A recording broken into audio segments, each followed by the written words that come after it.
We're down here at the Fantagraphics store. We're looking to take a look at Comix 3, which is a brand new show about comic book people and the things that they do and the places that they go and how they live their life on the underground comic book scene. This should be pretty darn cool. In the meantime, though, the Fantagraphics store has let us go ahead and record inside their store. So if you've never seen the downtown Seattle store, this is an honestly cool place to go.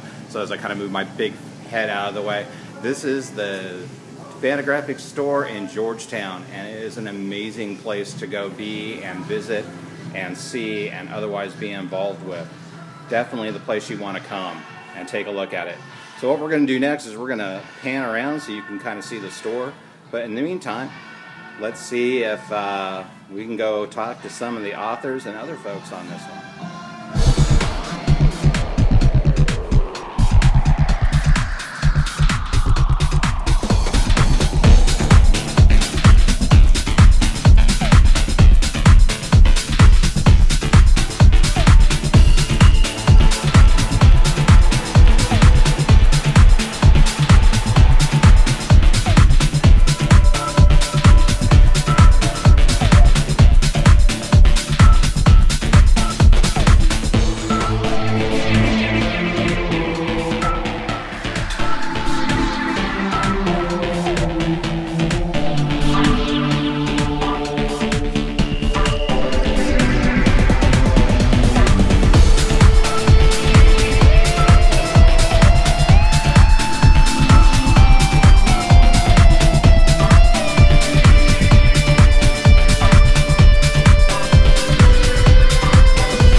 So you are David P. Moore.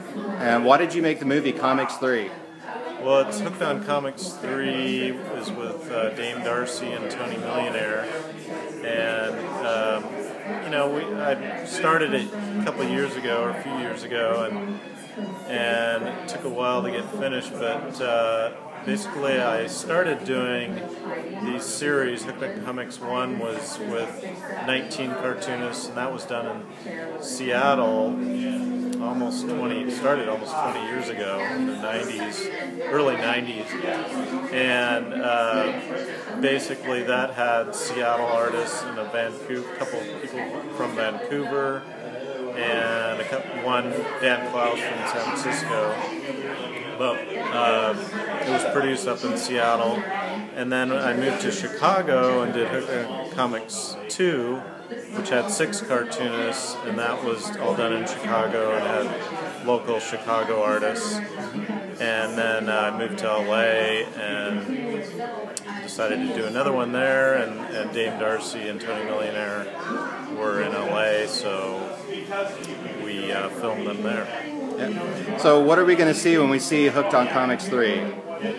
Hooked on Comix 3 is basically split into 2. Dame Darcy has the first section, and basically she talks about her comics, how she got started, and where she's at now. And she also does a lot of music in the video and plays instruments and acts very Dame Darcy-ish? Yeah, Dame Darcy-ish. And she is truly a hard person to pin down. Yeah, and you'll see in the video, it's pretty interesting. But also, the second part is with Tony Millionaire, and that was shot in Pasadena, his studio, which is in his garage in an old craftsman house. And he's pretty entertaining as well. He talks about where he started from and how he got started. Just talks about his work a little bit and shows us around in his studio. And that's about it. That's cool. So where can we find this movie if we want to purchase it? Well, Hooked on Comix 1 and Hooked on Comix 2 you can find online through Amazon, and you can buy DVDs or download it. Hooked on Comix 3 isn't out yet. This is kind of a preview screening, and it probably will be on Amazon at some point. But and I may do a compilation with all 3 versions on one DVD or one download at some point, but that's yet to come. They're all based on Doo Boom Joke, so I kind of know about the rhythm, the setup of the 4-panel joke. And I thought, oh, that's great, now I gotta start doing comics.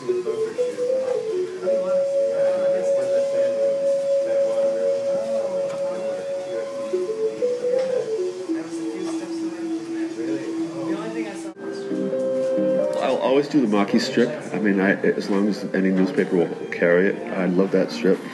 I see Drinky Crow and Uncle Gabby as different versions of myself. Drinky Crow is more of the straightforward, must get drunk or must have something, and he's a little bit more sensible because he's just driven to get whatever he's out to get. Whereas Uncle Gabby is kind of like inventing things or coming up with theories to justify his absurd behavior. Also, a lot of the times, Drinky Crow would be better for the joke, but I'll use Gabby because he has hands and a face.